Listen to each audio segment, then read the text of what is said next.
नमस्कार प्रेक्षकांनो, लग्नाची बेडी मालिकेच्या आजच्या भागामध्ये मी आपलं मनपूर्वक स्वागत करतो। त्यामध्ये आता राघव हा त्याच्या बेडरूममध्ये येऊन त्याची बॅग भरू लागतो। तेव्हा ते सगळे कपडे बघून हसत सिंधू राघवला म्हणते की राघव, तुम्ही एवढे सगळे कपडे घेऊन जाणार आहात का?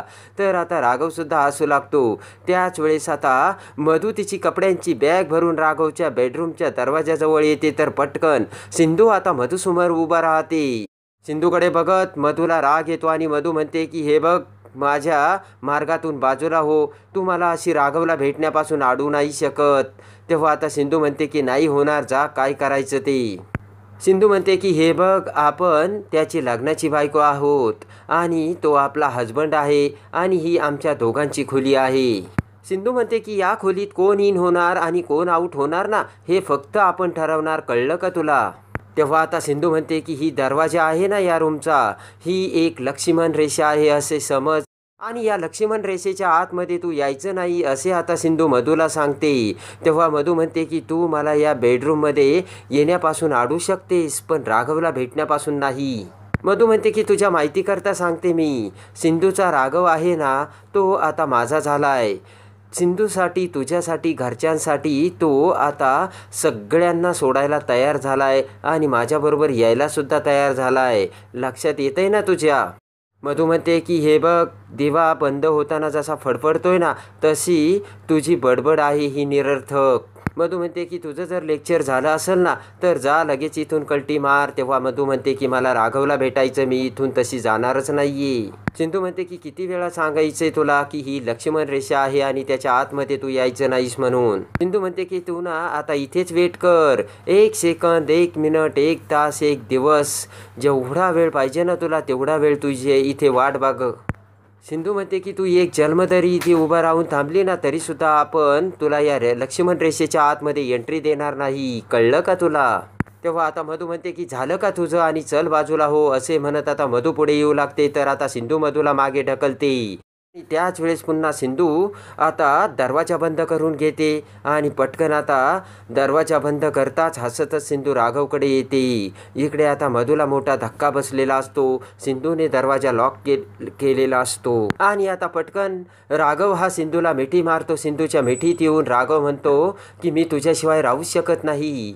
तर आता सिंधूसुद्धा प्रेमाने राघवच्या मिठीत आलेली असते आणि राघवला म्हणते की फक्त काही दिवसांचा प्रश्न आहे राघव। राघव म्हणतो की असं का, फक्त काही दिवसांचा प्रश्न आहे का? तर प्रेमाने सिंधू राघवकडे बघू लागते। तेव्हा आता राघव सिंधूला आपल्याकडे वळवतो आणि म्हणतो की तुझ्यासाठी 1 दिवस 1 वर्षासारखा वाटतोय मला। तर आता मधू ही काचेतून बघण्याचा प्रयत्न करत असते आणि ऐकण्याचा प्रयत्न करत असते, पण मधूला काही दिसतही नसतं आणि ऐकूही येत नसतं। तेव्हा आता सिंधू म्हणते की राघव, माझी ही अवस्था तुमच्यासारखीच झाली आहे, पण थोडे दिवस फक्त। इकडे आता दरवाजाला कान देऊन मधू म्हणते की राघव, आर यू ओके? तर आता राघव म्हणतो की या आय एम ओके। तेव्हा आता मोठ्याने सिंधू म्हणते की ओके काय ओके? तेव्हा आता लगेच सिंधू म्हणते की अरे, तुम्ही दोघांनी आपलं आयुष्य बर्बाद केलंय आणि आता तुम्ही दोघे जा इथून, असे म्हणत पटकन आता एक वस्तू सिंधू उचलून खाली फेकून देते। तेव्हा तिचा मोठा आवाज मधूच्या कानावर येतो। सिंधू म्हणते की तुझी एक बी वस्तू आपल्याला नाही पाहिजे इथे, आणि सिंधू आता बाटली खाली टाकते आणि म्हणते की हा हँगरसुद्धा आपल्याला नाही पाहिजे आणि हँगरसुद्धा खाली टाकते। आणि आता पटकन राघव पुन्हा सिंधूला आपल्या जवळ घेत हळू आवाजात म्हणतो की सगळ्या वस्तू गेल्या तरी चालतील, पण एक वस्तू मला हवी आहे। तर आता सिंधू राघवला म्हणते की ती बाहेर आहे, मोठ्याने बोला। तर आता लगेचच मोठ्याने राघव म्हणतो की माझी एकही वस्तू तुला नकोय ना, ठीक आहे, मी तुझ्यासमोर काहीही ठेवणार नाही। मधू आता खूप खुश होत असते। सिंधू मोठ्याने म्हणते कळलं का तुला, आपल्याला तुझी एक बी आठवण नकोय। तर मधू खूप खुश झालेली असते। इकडे आता हळूच सिंधू म्हणते की मला फक्त तुम्ही हवे आहात राघव। तेव्हा आता राघव म्हणतो की असं का? तर आता सिंधू म्हणते की मोठ्याने बोला। राघव मोठ्याने म्हणतो की नकोय ना मी तुला, मग तू एकटीच कृष्णा या घरात राहा आता। आणि बोट करत राघव म्हणतो की मी जातोय आता। तर पटकन सिंधू राघवला मिठी मारते, दोघेही मिठी देतात। तर राघव प्रेमाने सिंधूला म्हणतो की मला मिस करशील ना? तेव्हा आता सिंधू म्हणते की तुम्ही माझ्या मनाच्या अगदी जवळ आहात ना, तेव्हा मनाच्या जवळ असणाऱ्यांना कसं विसरेन. तर आता राघवसुद्धा खूप खुश झालेला असतो आणि आता राघव हा सिंधूच्या मनात बसलेला असतो. मोठ्याने राघव म्हणतो की तुला मधूबरोबर बोलायचं आहे, काही गरज नाही आहे आणि एक नंबरची तू नालायक मुलगी आहे, काय करून ठेवलं तू माझ्या आयुष्याचं, असे राघव आता मोठ्याने सिंधूला बोलतो आणि त्याचे कपडे बॅगमध्ये भरू लागतो. तेव्हा आता राघव म्हणतो की एक गोष्ट इथे माझ्या मनासारखी होत नाही, तेव्हा मला नाही राहायचं इथे. तर आता सिंधू म्हणते की नाही राहायचं तर निघून जा इथून. सिंधू म्हणते की निघून जायचं ना, की आपण काय तुला हात धरून थांबवलं का, जा निघून. तर राघव म्हणतो जाणारच आहे. तर सिंधू म्हणते की तो हँगरसुद्धा घेऊन जा. तर आता राघव म्हणतो की तो हँगर तुलाच गिफ्ट राहू दे आणि मी चाललो असे म्हणत बॅग घेऊन आता खडकन राघव दरवाजा उघडतो. तर समोर मधू असते. पटकन आता दरवाजावर पुन्हा हात लावत सिंधू म्हणते की नाही, आपण तुला कुठे बी जाऊ देणार नाही. तर सिंधूला बाजूला करत राघव म्हणतो की मधू चल, आणि दोघेही त्यांच्या बॅगा घेऊन आता जाऊ लागतात. तर सिंधू त्यांच्याकडे बघत असते आणि आता इकडे राघव आणि मधू त्यांच्या बॅगा घेऊन हॉलमध्ये येतात. तर आता काकू, राजेश्री, रेश्मा सगळेजण तिथे बसलेले असतात. तर आता काकूचे लक्ष त्यांच्या बॅगाकडे जाते. तर तिरप्या डोळ्यांनी काकू मधू आणि राघवकडे बघते. तर राघव पटकन येऊन काकूच्या पाया पडतो. त्यानंतर आता राघव हा राजेश्रीच्या पाया पडायला येतो. तेव्हा आता उठून उभा राहत राजेश्री म्हणते की राघव असा पटदिशी निर्णय घेऊ नकोस ना रे तू. राजेश्री म्हणते की अरे राघव, तू शांत डोक्याने विचार कर आणि बाबांना घरी येऊ देणार आहे, मग ठरवूया आपण काय करायचं ते. राजेश्रीच्या पाया पडत राघव म्हणतो की मी माझा निर्णय अजिबात बदलणार नाही आई. आणि आता राघव पुन्हा त्याची बॅग घेतो आणि आता राघव बॅग घेऊन जाऊ लागताच पाठीमागून थांबा असे म्हणत सिंधू तिथे आलेली असते. आणि आता मोबाईल हातात इकडे तिकडे फिरवत मोठ्या आयटीत आता सिंधू स्टाईलने सिंधू तिथे येते. तर आता राजेश्री बोट करत सिंधूला म्हणते की आता काय झालंय आणि हे सगळं होतंय ना, ते तुझ्यामुळे होतंय. राजेश्री म्हणते की तुझ्यामुळे माझा राघव मला सोडून जातोय. सिंधू म्हणते की हजबंड, तू आपल्याला खूप हर्ट केलंय बरं का. सिंधू म्हणते की तुला असा थोडा जाऊ देणार आहे का मी, आणि घे तुझ्यासाठी हे रिटर्न गिफ्ट, असे म्हणत नवीन मोबाईल आता सिंधूने राघवला गिफ्ट देण्यासाठी हात पुढे केलेला असतो. आणि आता त्या मोबाईलवरती DIG सरांचा फोन आलेला असतो. सिंधू म्हणते की हे घे मोबाईल आणि बोल. तर आता राघव म्हणतो कुणाचा फोन आहे, आणि राघव फोन घेताच DIG सरांचा फोन आल्याचे राघवला समजते आणि लगेचच अटेन्शन असे म्हणत राघव आता खडकन जय हिंद सर असे म्हणत आता DIG सरांबरोबर बोलवू लागतो. आणि फोनवर आता Raghav right sir, okay sir, जय हिंद सर असे बोलत असतो. मधूला आता मात्र काही कळतच नसतं. आणि आता फोन ठेवताच राजेश्री म्हणते की कुणाचा फोन होता राघव. राघव म्हणतो की माझ्या सरांचा फोन होता आणि त्यांनी मला डिमोट केलंय. तेव्हा आता राजेश्री म्हणते की म्हणजे. तर राघव म्हणतो की म्हणजे इथून पुढे मला एक ट्रॅफिक हवालदार म्हणून काम करावं लागणार आहे. राजेश्री म्हणते बापरे, ट्रॅफिक हवालदार. तर सिंधू म्हणते की कायद्याच्या रक्षकाने जर कायदा मोडला तर काय होणार आहे. तेव्हा आता मधू म्हणते की राघव, आपण कमिशनरकडे कंप्लेंट करू. मधू म्हणते की तुझं लग्न कुठल्या परिस्थितीत झालं हे आपण कमिशनरला सांगू, तेव्हा ते तुला नक्की समजून घेतील राघव. आणि त्यांनी जर ऐकलं नाही ना, आपण त्यांच्या सिनियरशी बोलू राघव, तू काही काळजी करू नकोस, असे आता मधू राघवला बोलते. राघव म्हणतो की मधू, त्याने काहीच फायदा होणार नाही आणि इम्पॅक्ट माझा जॉबही जाऊ शकतो. तेव्हा आता मधू म्हणते की अरे राघव, पण बघितलं का हे किती चुकीचं आहे. तेव्हा आता राघव म्हणतो की असू दे, आणि त्याने मला काहीच फरक पडत नाहीये, आणि त्याचं कारण एकच आहे, कारण मधू तू माझ्यासाठी खूप महत्त्वाची आहेस. तेव्हा मधू खूप खुश झालेली असते. राघवचे आपल्यावर असलेले प्रेम बघून मधू आता राघवकडे बघू लागते. राघव म्हणतो की मला फक्त तुझ्यासोबत राहायचं मधू, आणि मला माहिती आहे कोणत्याही परिस्थितीत तू माझी साथ देशील मधू. राघव म्हणतो की देशील ना साथ. तर अडखळतच मधू म्हणते की ते तर आहेच रे, पण. तर आता राघव म्हणतो की मग झालंच. राघव म्हणतो झालं तर मग बाकीच्या सगळ्या गोष्टी शॉर्ट आऊट होतील, हळूहळू का होईना पण होतील. आणि लगेच राघव त्याचा हात पुढे करत मधूला म्हणतो की येशील ना माझ्याबरोबर. तर आता मधू ही राघवच्या हातात हात देते आणि आता राघव हा मधूला घेऊन त्यांच्या बॅगा घेऊन तेथून निघून जातो. तर राजेश्री म्हणते की अरे राघव थांबणारे. राघव काही ऐकायला तयार नसतो आणि राघव निघून जात असताना हळूच काकू आता सिंधूला म्हणते की ॲक्टिंग कशी झाली, बरोबर झाली ना. तर आता सिंधू म्हणते की फारच छान. इकडे आता राजेश्रीला खूप राग आलेला असतो आणि आता लगेचच काकू ही हसतच सिंधूला वेल्डन करते आणि म्हणते की मुग्यांबो, आणि दोघीही एकमेकांच्या हाताला बुक्का देतात. तर आता रागाने राजेश्री ही काकू आणि सिंधूकडे बघते आणि लगेचच राजेश्री आता रागाने दोघींकडे बघत असते. आता काकूने हसून कसे सिंधूला वेल्डन केले हे देखील राजेश्री बघते आणि पटकन आता काकू सिंधूकडे बघत म्हणते की चल हो बाजूला, आणि रागाने काकू तेथून निघून जाते. तेव्हा आता काकूकडे बघत राजेश्री विचार करते की या एवढ्या खुश का आहेत पण.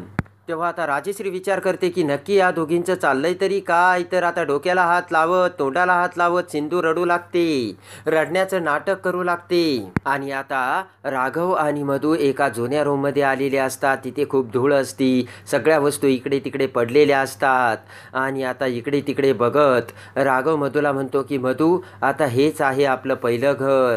मधू आता त्या घराच्या त्या झालेल्या अवस्थेकडे बघत असते. राघव म्हणतो की मधू, आता तूच या घराला आपले स्वप्नाचे घर बनवशील. तर आता मधू ही राघवकडे बघून हसते. मनातली मनात आता मधूसुद्धा खूप उदास आणि निराश झालेली असते. मधू आता राघवकडे बघत हसू लागते आणि मधू तिच्या मनाला म्हणते की मधू, आता स्वतःला समजाव आणि राघव समोर तुला चेहरा आता हसरा ठेवायला हवा. मधू म्हणते की ॲक्च्युली हे घर साफ करायला जर त्याला लावलं तर त्याला काय वाटेल. असे म्हणत आता साडीचा पदर तोंडावरती घेत मधू खोकू लागते. तेव्हा आता राघव हा मधूकडे बघतो. राघव म्हणतो की तुला सांगायची काही गरज नाही आहे मधू, तू जे काही करशील ते स्वतःच करशील, आणि चल बरं घे पटकन घर आवरायला, असे आता राघव मधूला सांगतो. आणि आता मधू लगेचच ते भांडे आवरायला घेते आणि लगेच हात लावताच मधू हात बाजूला घेते. तेव्हा राघव म्हणतो की मधू सावकाश. आणि तेवढ्यात दरवाजावरती टकटक असा आवाज करत सिंधू म्हणते की येऊ का आत, आणि सिंधू आतमध्ये आलेली असते. तेव्हा त्या खोलीची ती विचित्र अवस्था, घाणेरडी अवस्था बघून सिंधू मोठ्याने किंचाळते आणि म्हणते की हे काय हजबंड, कुठे आलास तू. आणि पटकन आता सिंधू मधूकडे येते. सिंधू म्हणते की या घाणीला तू या घाणीमध्ये ठेवणार आहेस का हजबंड. तेव्हा आता मधूला मोठा धक्का बसलेला असतो. हात करत राघव नाटक करत म्हणतो की हे काय बोलतेस तू. सिंधूकडे येत राघव म्हणतो की माय डिअर लँग्वेज, आणि आम्ही कुठेही राहू, तुला काय करायचं, असे मधूला तू हर्ट करू शकत नाहीस. तेव्हा आता सिंधू म्हणते की ते सुद्धा बरोबर आहे. म्हणते की घेणं ना देणं, कंदील बंद करणं कशाला पाहिजे. तर आता राघव म्हणतो की नशीब समजलं आणि इथे कशाला आलीस. तेव्हा आता सिंधू म्हणते की कुठे काय, अरे आपला हजबंड त्याच्या लवर बरोबर कुठे राहतो, कसा राहतो हे कळायला नको का. आणि लगेचच सिंधू कपड्यांची बॅग पुढे करत म्हणते की हे घे. तर राघव म्हणतो की हे काय आहे. तर आता लगेचच सिंधू म्हणते की तुझ्यासाठी नवीन युनिफॉर्म आणलाय. तर आता सिंधूने राघवसाठी हवालदाराचे कपडे आणलेले असतात. तेव्हा आता त्या कपड्यांकडे बघत सिंधू म्हणते की आता तुझं डिमोशन झालं ना, तेव्हा आता जुने कपडे काय कामाचे तुझ्या. सिंधू म्हणते की आता तू हवालदार झालायस ना, तेव्हा तुझ्या साहेबांनी हा युनिफॉर्म आपल्याला तुला द्यायला सांगितला आहे, आणि घे घे असे म्हणत सिंधू तो हवालदाराचा ड्रेस आता राघवला देते. तर आता सिंधू म्हणते की हजबंड नीट बघून घे, पट्टा बिट्टा सगळा दिलाय, आणि सिंधू मधूकडे बघू लागते. इकडे आता राघव आता मधूला म्हणतो की मधू तू हे सगळं आवरून घेशील ना, मला ड्युटीवर जावं लागेल. तर मधू म्हणते की हो करते ना मी राघव. तर आता सिंधू लगेच मधूकडे बघते आणि म्हणते की त्याचं काय आहे ना सुंदरी, हे सगळे तुझ्या पापाची फळं आहेत, तुझ्या पापाचे भोग आहेत. सिंधू म्हणते की एक वेळेस हे घर झाडून स्वच्छ होईल, पण तुझ्या कर्माची पापं ते फळं ते सडलेलेच असतील. तेव्हा बोट करत राघव सिंधूला म्हणतो की मधूला अजिबात वेडं वाकडं बोलायचं नाही, कळलं का तुला. तर सिंधू मान हलवते. त्यानंतर आता राघव मधूला म्हणतो की मधू बरं ठीक आहे, मला ड्युटीला जावं लागेल आणि निघावं लागेल बरं का.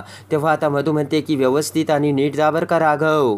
तेव्हा सिंधू म्हणते की हो हो नीट जा आणि नीट ड्युटी कर. सिंधू म्हणते की जाताना छत्री बित्री घेऊन जा बरं का, नाहीतर उन्हात उभा राहताना तुला सनबर्न होईल. आणि येतो असे मधूला म्हणून राघव जाऊ लागतो. आणि पटकन बाहेर जाता जाता हळूच राघव सिंधूला बाय बाय करतो. आणि आता इकडे राघव जाता सिंधू ही मधू समोर येते आणि म्हणते की काय मधू, राजाची राणी व्हायला निघाली होतीस ना, आणि काय झालं.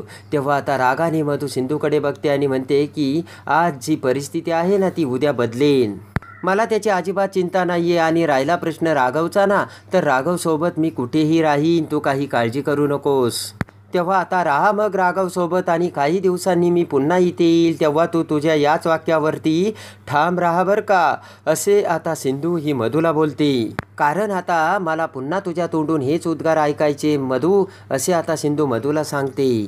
आणि आता मधूकडे बघत सिंधू म्हणते की चला आता घराची साफसफाई करायला घ्या, बघू जमतंय का. आणि आता सिंधू दरवाजात उभा राहत मधूला म्हणते की इथून पुढच्या तुझ्या खडतर आयुष्याला माझ्याकडून खूप खूप शुभेच्छा मधू. तेव्हा आता मधूचा मोठा जळफळाट झालेला असतो. तेव्हा आता मधू म्हणते की मला तुझ्या शुभेच्छांची अजिबात गरज नाही आहे, तू बघच आता मी आणि राघव कसा सुखाचा संसार करतो ते. हसत सिंधू म्हणते की ठीक आहे, गुड नाईट. आणि आता सिंधू जाऊ लागते. पुन्हा आता बोट करत सिंधू म्हणते की बॅड नाईट. आणि आता मधूला खूप राग आलेला असतो, तर सिंधू आता तेथून निघून जाऊ लागते. आणि आता इकडे सिंधू जाताच राग घेऊन मधू ही दरवाजा बंद करते, तर दरवाजा बंद करताना मधूच्या हाताला खूप सारी धूळ लागलेली असते.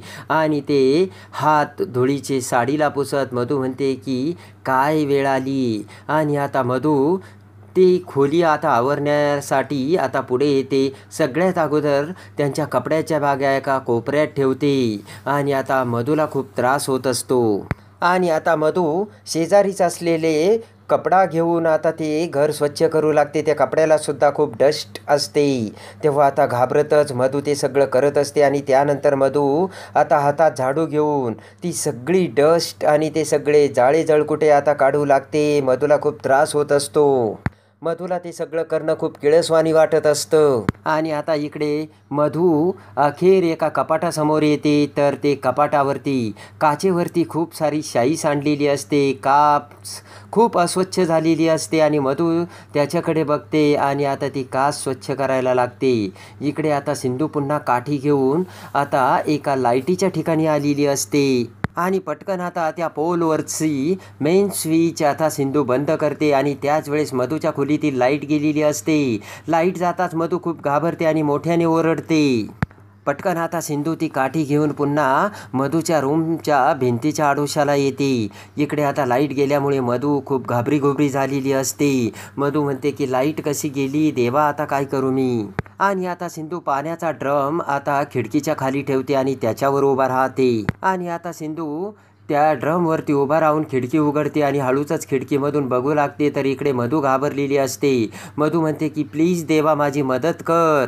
हळूच सिंधू आता ड्रमवरती चढते आणि खिडकी उघडून ती मोठी काठी आता खिडकीच्या आतमधून सिंधू घालते. समोर एक केळी असते आणि त्यावरती पातेलं ठेवलेलं असतं.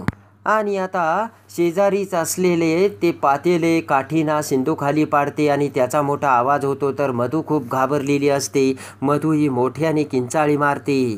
आणि आता सिंधूने त्यानंतर आता पाण्याची कळशी, पाण्याचा हंडा, तांब्या सगळं काही खाली पाडलेलं असतं. मधू मोठमोठ्याने ओरडत असते, अरे कोण आहे तिकडे, वाचवा वाचवा.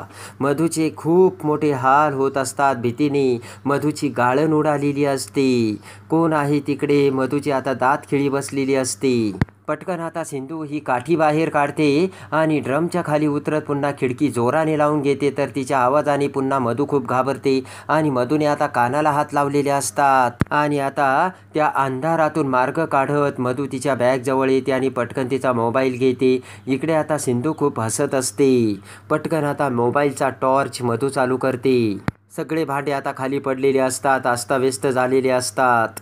आणि आता इकडे तिथेच बसून सिंधू विचार करते की मधू ही तर फक्त सुरुवात आहे. तुझ्या पापाचा आणि कर्माचा हिशोब तर अजून बाकी आहे. आणि आता तो सुद्धा सुरू होणार आहे. बघ आता मधू तुझे कसे हाल होतात ते. तुझ्या कर्माच्या पापाचे फळ मी तुला कशी देते ना, हे तू बघत राहा, असे म्हणत आता सिंधू पुन्हा घरी आलेली असते. आणि आता राघवही घरी आलेला असतो. राघव सिंधू बेडरूममध्ये येताच आता सिंधू म्हणते की राघव आज मी खूप खुश आहे आणि आजपासून मधूला तिच्या पापाची शिक्षा मिळण्यास सुरुवात झाली आहे.